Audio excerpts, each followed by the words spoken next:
8 PM news కి స్వాగతం. ముందుగా ముఖ్యాంశాలు చూద్దాం. Thank you Ashok Reddy. YCP అరాచకాలపై సీఎం చంద్రబాబు ఫైర్ అయ్యారు. తిరుమలలో ఖాళీ మద్యం బాటిళ్లు పడేసి తమపై బురద జల్లే ప్రయత్నం చేస్తున్నారని మండిపడ్డారు.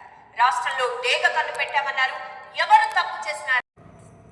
పులివెందుల్లో సొంత బాబాయిని చంపేస్తే జగన్ మాట్లాడారంటూ సంచలన వ్యాఖ్యలు చేశారు deputy CM Pawan Kalyan.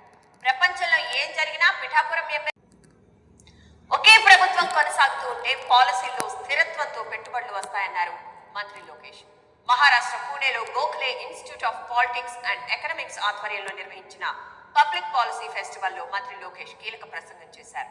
Chandrababu brand speed of doing business, కేంద్ర రాష్ట్రాల డబుల్ ఇంజిన్ ప్రభుత్వంతో రాష్ట్రానికి వరుసగా భారీ పరిశ్రమలు వస్తున్నాయని తెలిపారు. ఈ ఏడాది అత్యద్భుతంగా వైకుంఠ ద్వార దర్శనాలు జరిగాయన్నారు టీటీడీ చైర్మన్ బిఆర్ నాయుడు. ఎలాంటి ఆటంకాలు లేకుండా వైకుంఠ ద్వార దర్శనాలు జరిగాయన్న ఆయన వైకుంఠ ద్వార దర్శనాల్లో అత్యధిక భక్తులు సంతృప్తి చెందారని తెలిపారు.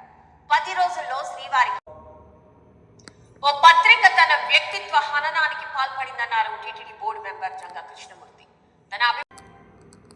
తెలుగు రాష్ట్రాల మధ్య నీళ్ల రాజకీయానికి ఫుల్ స్టాప్ పడుతుందా? ఇద్దరు ముఖ్యమంత్రుల ప్రకటనలు చూస్తూ ఉంటే ఇదే నిజమనిపిస్తోంది. ఇది విభేదించుకోవాల్సిన సమయం కాదని, కలిసి కూర్చొని చర్చించుకుని పరిష్కరించుకోవాల్సిన అంశమని ఇద్దరు ముఖ్యమంత్రులు మాట్లాడుతూ ఉండడం తెలుగు రాష్ట్రాలకు శుభ పరిణామంగా కనిపిస్తోంది. స్నేహపూర్వక చర్చలే నీటి సమస్యకు పరిష్కారం చూపుతాయని ఇప్పటికే సీఎం చంద్రబాబు చెప్పగా మరోసారి బహిరంగ వేదికపై ఇదే విషయాన్ని చెప్పారు.